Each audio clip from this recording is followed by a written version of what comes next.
Hello बच्चों, आज हम एक इंटीग्रेशन की नई टेक्निक पढ़ेंगे। क्योंकि इंटीग्रेशन में चेन रूल और प्रोडक्ट रूल वैलिड नहीं होते हैं जो कि डिफरेंशिएशन में हुआ करते थे, तो इंटीग्रेशन एक बहुत ज़्यादा वास्ट टॉपिक हो जाता है। ठीक है ना। तो कहने का मतलब किसी भी फंक्शन का डिफरेंशिएशन कैसे करना है ये चीज़ फिक्स है, लेकिन किसी फंक्शन का इंटीग्रेशन कैसे करना है दिस इज़ क्वाइट मतलब इनडेफिनेट काइंड ऑफ थिंग।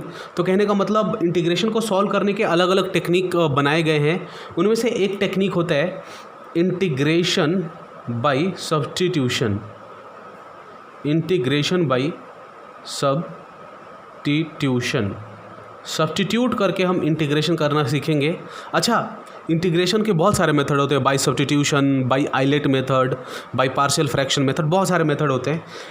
ऐसा इसलिए होता है क्योंकि इसमें चेन रूल और प्रोडक्ट रूल वैलिड नहीं होते। ठीक है ना। तो इंटीग्रेशन बाय सब्स्टिट्यूशन कैसे किया जाता है ज़रा देखते हैं। कुछ एग्जांपल्स लेंगे, है ना। जैसे कि मान लीजिए एक एग्जांपल है हमारे पास, integral 2x divided by x square plus 1 into d x को इंटीग्रेट करना है। This is example number 1। This is example number 2। दूसरा एग्जाम्पल मैंने लिया है कि हमारे पास मान लीजिए इंटीग्रल है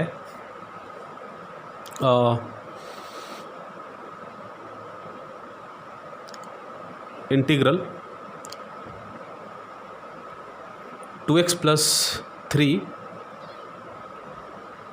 डिवाइडेड बाई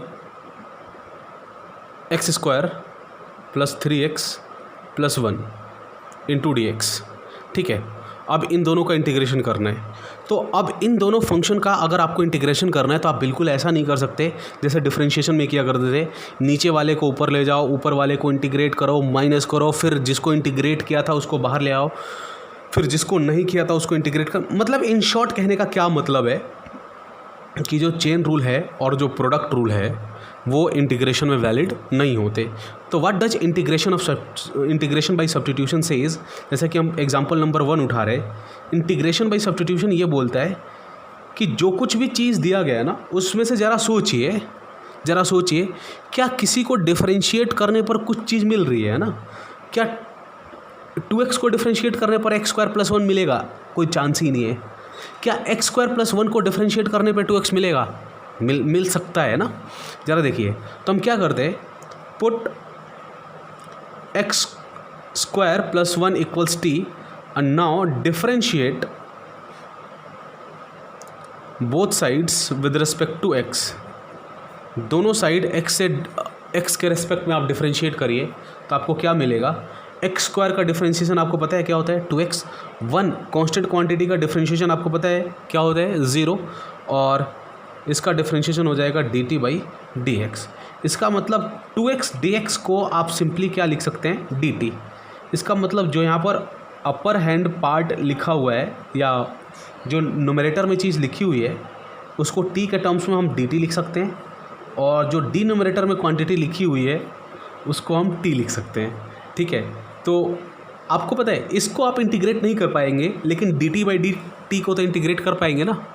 क्योंकि आप ज़रा देखिए, क्या आपके पास एक फॉर्मूला नहीं है, dx बाई एक्स का इंटीग्रेशन क्या होता है, log of base E x या ln x। तो कहने का मतलब dt बाई टी का क्या होगा, log of base E T plus something constant. अब सबसे बड़ी बात यह है कि हमें एग्जामिनर ने तो t नहीं दिया, हमको क्या करना पड़ेगा, यहाँ से t हटाना पड़ेगा। तो t को हटाने के लिए हम क्या करेंगे, log t की जगह क्या रखेंगे हमने, एक्स स्क्वायर प्लस 1। तो यहाँ पर देखने से तो लग रहा था कि हम इंटीग्रेट कर ही नहीं पाएंगे, लेकिन जैसे ही हमने एक्स स्क्वायर प्लस 1 को t रखा और हम इस dx को t के टर्म में लिखने की कोशिश हमने की, तो हमें लगा कि ये तो बहुत सिंपल है, dt बाई टी का इंटीग्रेशन क्या होगा, log t। समझ में आ गई बात। सेकंड एग्जांपल भी हम देखते हैं, समझते हैं ज़रा। एग्जांपल नंबर 2 आपको आ जाएगा। एग्जांपल नंबर 2, एग्जांपल नंबर 2 क्या है, integral equals 2x plus 3 divided by x square plus 3x plus 1। अब देखो मुझे क्या देखना है, किसको डिफरेंशिएट करने पर कौन सा मिलेगा। तो मैंने देखा कि नीचे वाले को अगर मैंने डिफरेंशिएट करूँ तो ऊपर वाला मिलेगा। तो मैं क्या करता हूँ, put t equals x square plus 3x plus 1, इसको मैंने टी के बराबर रखा। अब ज़रा डिफरेंशिएट करते हैं दोनों side, differentiate with respect to x, both side है ना, दोनों साइड आपको क्या करना है, x के रेस्पेक्ट में डिफरेंशिएट करना है। अगर दोनों साइड x के रेस्पेक्ट में आप डिफरेंशिएट करेंगे तो LHS क्या मिलेगा, dt/dx। और x स्क्वायर का डिफरेंशिएशन क्या होता है, 2x। 3 का तो कुछ डिफरेंशिएशन नहीं होता है, x का डिफरेंशिएशन क्या होगा, 1, और 1 का x का डिफरेंशिएशन 1 हो जाएगा, और जो कांस्टेंट है 1, इसका डिफरेंशिएशन क्या हो जाएगा, 0। इसका मतलब ये होगा dt इक्वल्स क्या होगा, 2x + 3 × dx। इसका मतलब जो अपर पोर्शन है उसको आप क्या लिख सकते हैं, dt, और लोअर पोर्शन को आप क्या लिख सकते हैं, t। अब ज़रा देखिए, यहाँ देख के तो लग रहा है हम इसको इंटीग्रेट नहीं कर पाएंगे, लेकिन यहाँ पर देखने से लग रहा है कि तो सिंपल है। इसका इंटीग्रेशन क्या होता है, log of base et plus something constant that is called c। So log t की वैल्यू क्या है, हमने t किसको एज्यूम किया है, x square plus 3x plus 1 को हमने t एज्यूम किया है, तो ये आपका आंसर मिल गया। ठीक है, तो इंटीग्रेशन बाय सब्स्टिट्यूशन एक बहुत ही आसान मेथड है किसी भी इंटीग्रल को सॉल्व करने के लिए, है ना। तो कहने का मतलब ये, अगर इतना आ गया तो फिजिक्स में इतने से काम बन जाएगा। ठीक है, अच्छा अब हम डिस्कस करते हैं geometrical meaning of integration. Geometrical meaning of integration.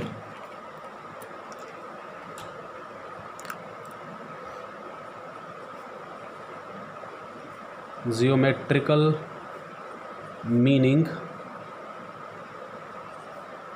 Of integration.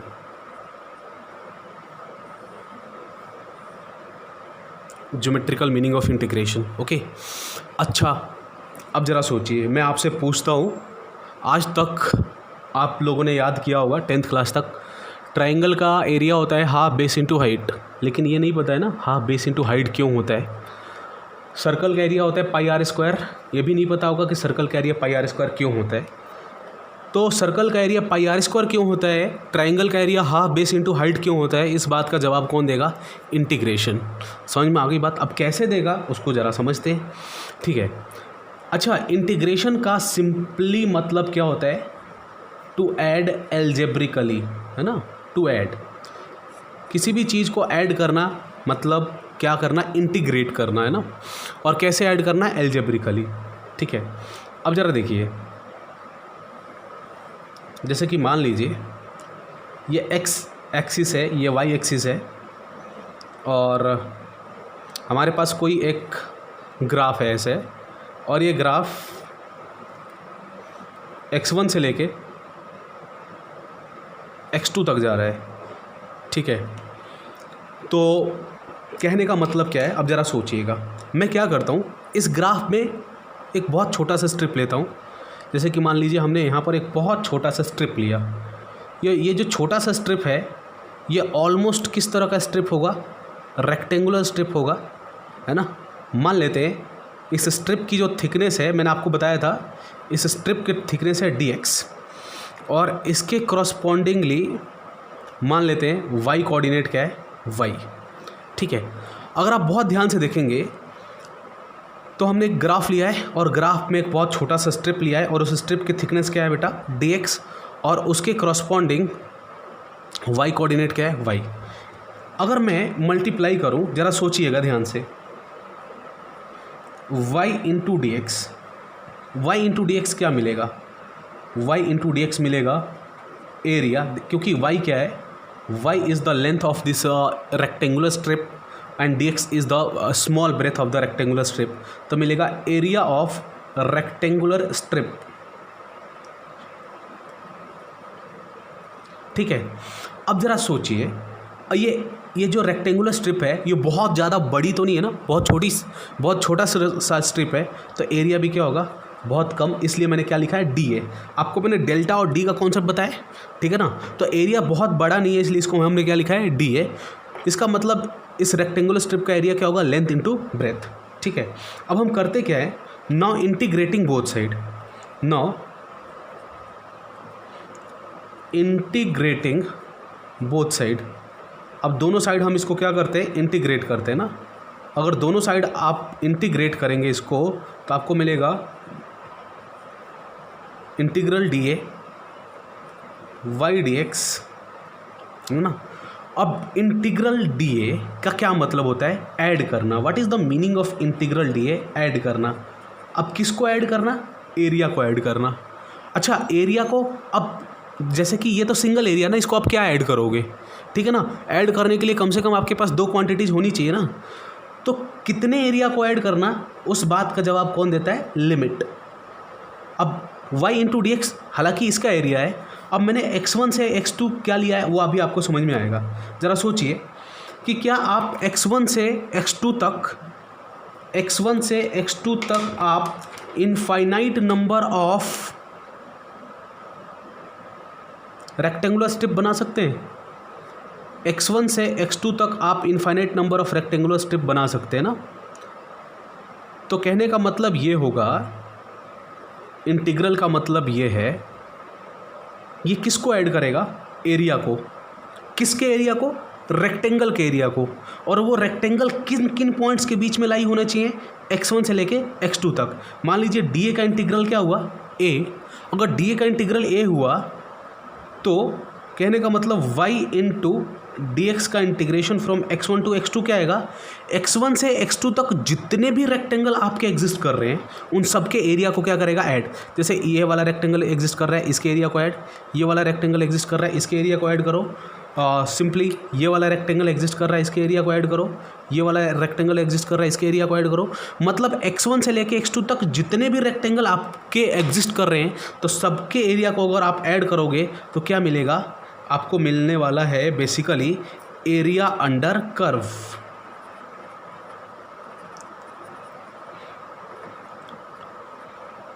Area under curve. तो कहने का मतलब इंटीग्रेशन का ज्योमेट्रिकल मीनिंग क्या होता है, ये एरिया अंडर कर्व देता है। किसी भी कर्व का एरिया निकालना है तो उसको आपको क्या करना पड़ेगा, इंटीग्रेट, ठीक है। अब इसी को हम क्या करते हैं, ट्राइंगल के लिए जस्टिफाई करते हैं ना। इसी रिजल्ट को हम ट्राइंगल के लिए जस्टिफाई करते हैं। ज़रा देखिए, बहुत आसान है समझना। जैसे कि मान लीजिए ये x एक्सिस है, ये y एक्सिस है, ठीक है। और यह है 2 यूनिट्स यहाँ से यहाँ तक, और यहाँ से यहाँ तक है 4 यूनिट्स। तो आप क्लियरली देख पाए होंगे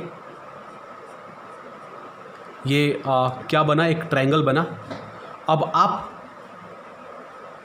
चाहें तो डायरेक्ट निकाल सकते हैं, एरिया इक्वल्स क्या होता है, हाफ बेस इनटू हाइट। लेकिन हमें यह समझना है कि ये फॉर्मूला आया कहाँ से, ठीक है। अब ज़रा देखिए ये फॉर्मूला कहाँ से आया उसके लिए। अब एरिया आपको निकालना है तो एरिया निकालने के लिए आप क्या करते हैं, integration y d x, integration y d x. Area निकालने के लिए आप क्या करते हैं, एरिया निकालने के लिए आप करते हैं integration of y d x, है ना। अब ज़रा देखिए, और कहाँ से कहाँ तक, ये कहाँ से कहाँ तक एग्जिस्ट कर रहा है, ये कर्व एग्जिस्ट कर रहा है 0 से लेके कहाँ तक, 2 तक। अब y को मैं x के टर्म्स में कैसे लिखूँ, इसके लिए थोड़ा मैथमेटिकल टैलेंट चाहिए। कैसे मैथमेटिकल टैलेंट चाहिए मैं आपको बताता हूँ। जैसे कि देखिए, ये सबको पता है this is a straight line, है ना। तो स्ट्रेट लाइन की इक्वेशन क्या होगी, y equals m x plus c, isn't it. Straight line की इक्वेशन होगी y equals m x plus c. अब ज़रा देखिए, y तो y कोऑर्डिनेट है, x x कोऑर्डिनेट है, m क्या होता है, स्लोप। स्लोप मतलब क्या होता है, tan थीटा। और पहले स्लोप कैलकुलेट करते हैं ना। तो स्लोप क्या होगा, ये वाला एंगल अगर थीटा है तो इसका स्लोप क्या होगा, 4 units tan theta 4 divided by 2। तो इस ग्राफ का स्लोप कितना आएगा, +2, ठीक है। और c क्या होता है, c होता है y एक्सिस पर ऐसा पॉइंट जहाँ पर लाइन उसको कट करती है। लाइन कहाँ कट कर रही है, ओरिजिन पे। इसका मतलब c की वैल्यू क्या हो गई, 0, ठीक है। तो y इक्वल्स क्या रखेंगे हम, m की वैल्यू रखेंगे तो क्या आ जाएगा 2x, और c की वैल्यू क्या हो जाएगी 0। तो y इक्वल्स क्या आया 2x। अब y और x में रिलेशन इस्टेब्लिश करना ये मैथमेटिकल खेल है, ठीक है। तो a इक्वल्स क्या मिलेगा 2x dx, 0 to 2। अब ये 2 कांस्टेंट है, आपको मैंने बताया था कोई भी क्वांटिटी अगर कांस्टेंट है तो उसको इंटीग्रेशन के बाहर ला सकते हो। तो 2 बाहर आया, x dx 0 to 2।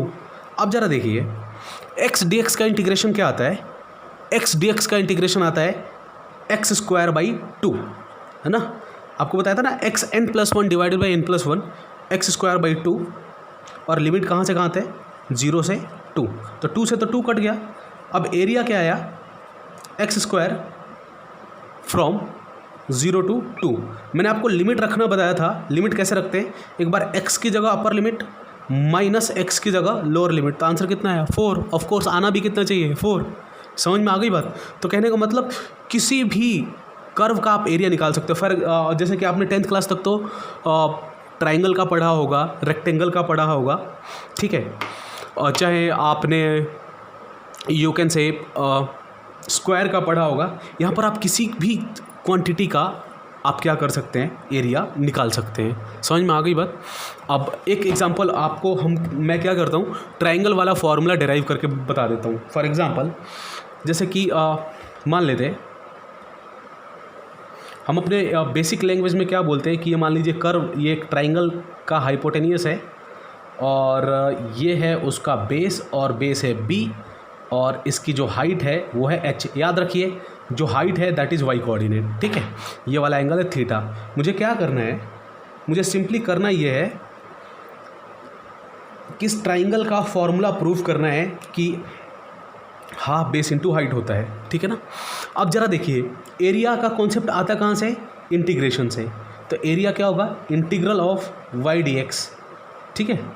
अब y dx कहाँ से कहाँ तक, x कहाँ से कहाँ तक है, 0 से b तक ना, 0 से b तक, ठीक है। अब y को x में लिखते हैं, ये तो स्ट्रेट लाइन है ना। स्ट्रेट लाइन की इक्वेशन क्या होती है, y = mx + c, m क्या होता है, स्लोप, है ना। स्लोप क्या होता है, tan थीटा। अब ज़रा देखिए तो tan थीटा आप कैसे निकालेंगे, h/b। tan थीटा क्या होगा, परपेंडिकुलर बाई बेस। और c क्या होगा, a point on the y axis where line cuts it. तो जो लाइन है y एक्सिस को ओरिजिन पे कट कर रही है, तो y कोऑर्डिनेट की वैल्यू क्या होगी, 0। तो y = mx + c, m की वैल्यू अगर रखेंगे तो क्या आएगा, h/bx + 0। अब क्या करिए आप y की वैल्यू यहाँ पर रख दीजिए। अगर y की वैल्यू आप रखेंगे तो एरिया क्या आएगा, 0 to b h/b x dx, ठीक है। तो एरिया मिलेगा आपको h/b x dx from 0 to b। हाँ जी, x dx का इंटीग्रेशन आपको पता है x की पावर 1 ना, तो n+1 डिवाइडेड बाई n+1। तो एरिया आपको मिलेगा n+1 divided by n+1, 0 to b। अब एरिया क्या आएगा, h/b x² 2, 0 to b। हम क्या करेंगे, x की जगह अपर लिमिट रखेंगे और साथ में x की जगह क्या रखेंगे, लोअर लिमिट। तो x की जगह अगर अपर लिमिट रखेंगे तो अपर लिमिट क्या है, b। तो क्या आएगा, b² - 0² 2। अब देखिए इसको सॉल्व करेंगे तो एक b से b क्या हो जाएगा, कट जाएगा। एरिया क्या आएगा, हाफ बेस इंटू हाइट। सो जितने भी फॉर्मूले आपने पढ़े हैं वो सबका प्रूफ आप इंटीग्रेशन से दे सकते हैं। And that is why physics में ये बहुत इंपॉर्टेंट है, ठीक है, क्योंकि आपको बहुत बार क्वांटिटीज़ को ऐड करने की ज़रूरत पड़ सकती है, ठीक है। अभी तो हमने इतना ही देखा, अभी और देखने की बारी है। जैसे कि आप नॉन फिगर का तो एरिया निकाल ही पाते हैं, आप यहाँ पर क्या करेंगे, आप अननोन फिगर का भी एरिया निकाल पाएंगे। कैसे, ज़रा देखते हैं। जैसे कि एग्जामिनर ने हमें बोला, this would be the last example. Examiner ने हमें बोला कि हमें ये है x, ये है y, और ये है एक पैराबोला,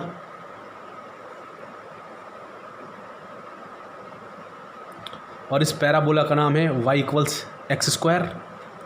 सबको पता होगा y = x² एक पैराबोला होगा, ठीक है। और एक दूसरा है, सेकंड कर्व है y = x। एग्जामिनर ने हमसे बोला है sir you have to calculate the area between this 2 curve. तो कहने का मतलब अब आप तो कंफ्यूज हो जाएंगे, है ना। एरिया बिटवीन द 2 कर्व, आप अपने 10th क्लास के नॉलेज से तो इसको कैलकुलेट करना बहुत मुश्किल है, तो हम इसको कैसे करते हैं ज़रा देखिएगा। पहले हम करेंगे क्या, पहले हम ये निकालेंगे कि ये दोनों लाइनें कट कहाँ कर रही हैं, है ना।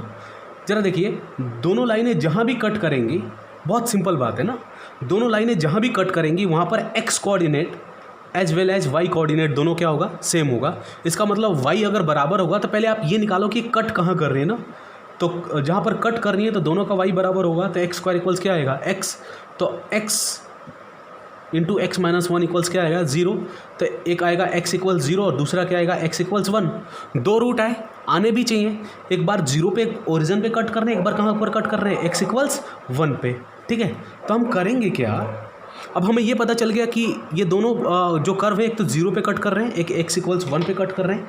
तो हम क्या करेंगे कि जैसे आपको पता है कि ये तो एक क्या है, ये एक एक्स इक्वल्स, अगर ये एक्स इक्वल्स 1 है, देखो ये जो ग्रीन वाली लाइन है वो y इक्वल्स एक्स है, तो x को अगर 1 रखोगे तो y की वैल्यू भी क्या आएगी, 1। तो कहने का मतलब ये है कि एक तो ये ट्राइंगल है, उस ट्राइंगल का बेस कितना है, 1 यूनिट, और इसका हाइट भी कितना है, 1 यूनिट, तो इसका एरिया कितना होगा, हाफ बेस इंटू हाइट।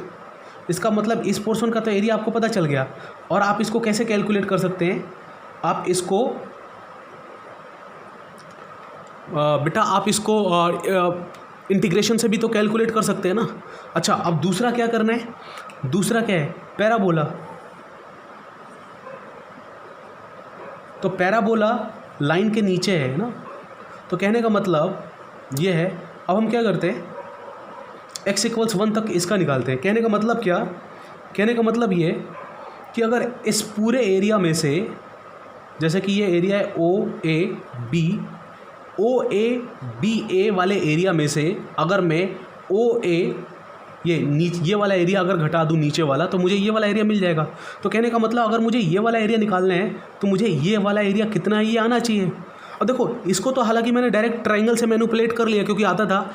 इस वाले एरिया को निकालने के लिए मुझे इंटीग्रेशन करना ही पड़ेगा, ठीक है। तो अब इसको निकालने के लिए मैं क्या करता हूँ, इंटीग्रेशन करता हूँ। तो इंटीग्रेशन कैसे, इसको इस वाले एरिया को हम बोल देते हैं A1 और इस वाले एरिया को बोल देते हैं हम A2। तो A2 कैसे निकालेंगे, इंटीग्रेशन से, y इंटू डी एक्स। और कहाँ से कहाँ तक निकालना है, 0 से 1 तक। अब ज़रा देखिए y की वैल्यू क्या है, एक्स स्क्वायर, तो आप लिखेंगे x square D x from 0 to 1, ठीक है। तो कहने का मतलब A2 की वैल्यू क्या आएगी, एक्स स्क्वायर बाई 3। कैसे आया, n+1 2+1 3 डिवाइडेड बाई n+1, ठीक है। अगर ये समझ में नहीं आता तो बेसिक इंटीग्रेशन वाली वीडियो देखिए, ठीक है। तो A2 को अगर आप सॉल्व करेंगे, x की जगह अपर लिमिट माइनस x की जगह क्या आएगा बेटा, लोअर लिमिट डिवाइडेड बाई 3। तो A2 एरिया कितना आएगा, 1/3। अब ज़रा देखिए कि ये वाला एरिया क्या होगा, ये वाला एरिया अगर A होगा तो ये इस वाले पूरे एरिया, ग्रीन लाइन के नीचे वाले एरिया को मैंने क्या माना है, A1, पिंक लाइन के नीचे वाले एरिया को क्या माना है, A2। तो टोटल एरिया क्या आएगा, A equals A1 minus A2। So A क्या आएगा, 1/2 माइनस 1/3। आंसर कितना आएगा, 1/6 स्क्वायर यूनिट, ठीक है। समझ में आ गई बात बेटा।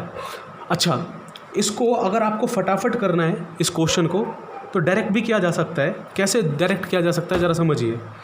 जैसे कि हमारे पास ये दिया हुआ है कि ये x एक्सिस है, ये y एक्सिस है, ये पैराबोला है y इक्वल्स एक्स स्क्वायर, और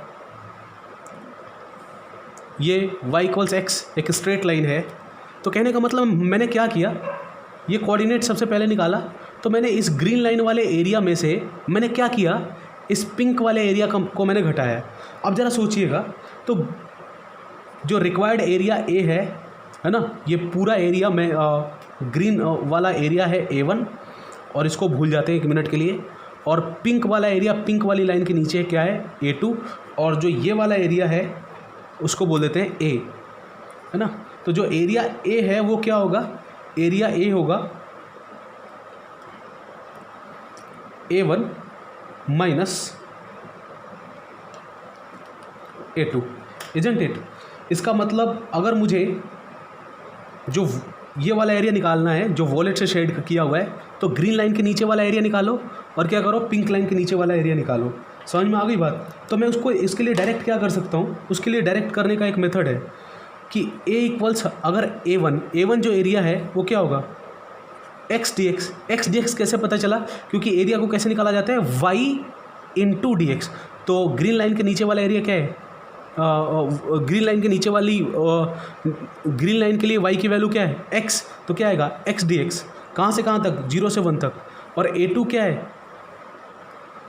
पिंक लाइन के नीचे वाली एरिया, पिंक लाइन के लिए वाई क्या है, एक्स स्क्वायर डी एक्स। तो कहने का मतलब दो कर्व के बीच के एरिया को आप डायरेक्ट निकाल सकते हैं। समझ में आ गई बात? तो इसको सॉल्व करेंगे तो आंसर सर्टेनली क्या आएगा, 1/6 स्क्वायर यूनिट्स। ठीक है ना, थैंक यू।